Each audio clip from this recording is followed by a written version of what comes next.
The bin workers calling for the government to bring the bin strikes to an end. More than 30 MPs have signed a letter to the Prime Minister calling on him to intervene in the Birmingham bin strike and to finally bring the dispute to an end. It's been more than a year since strike action by members of the Unite Union began, and there's still no resolution in sight. Our correspondent Charlotte Cross joins us in the studio for more. Charlotte, I'm going to ask you the question, which I think is what a lot of people think. Why can't the parties just get back round the table and at least talk?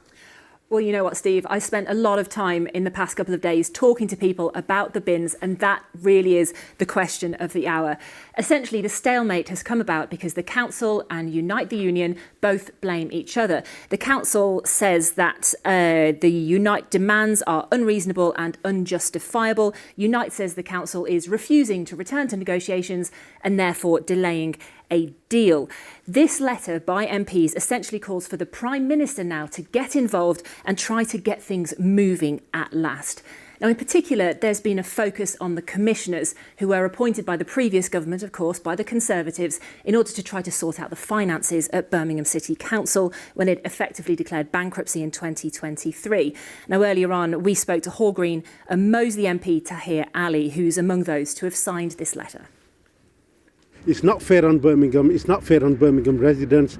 They're fed up to their back teeth, they want the streets cleaned, they want this dispute settled, and we want that as well. As MPs, we're calling on government to intervene, get rid of the commissioners. They're unelected, they don't have the interest of Birmingham at heart. Well, as we know, the Council essentially pulled out of negotiations last year, saying it simply couldn't offer anything else. It said that Unite's demand would leave us with another equal pay bill of hundreds of millions of pounds. But that's not what the union says. It insists that a deal could have been done months ago if it wasn't for those commissioners. And a number of striking bin workers travelled to London yesterday to make that point to MPs. I caught up with one of them this afternoon. After a year on the picket line, striking bin workers are taking their fight to Parliament.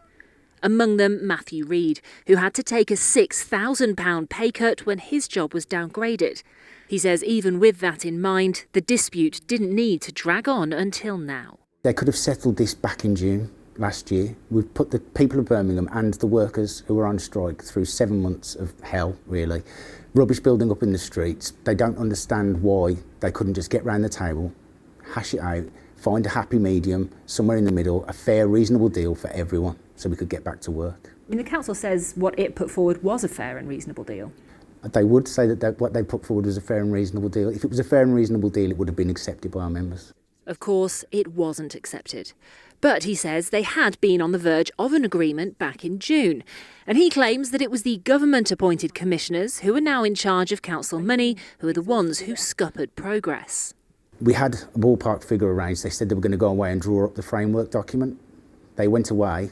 Then 3 weeks later, they came back and said that the commissioners had vetoed the ballpark deal, and they offered an amount significantly less than what we discussed in ACAS. We spoke to Birmingham City Council yesterday and they did address this ballpark figure. They gave us a statement which said the value of the lump sums being quoted as a ballpark deal by Unite has never been offered. What do you say to that?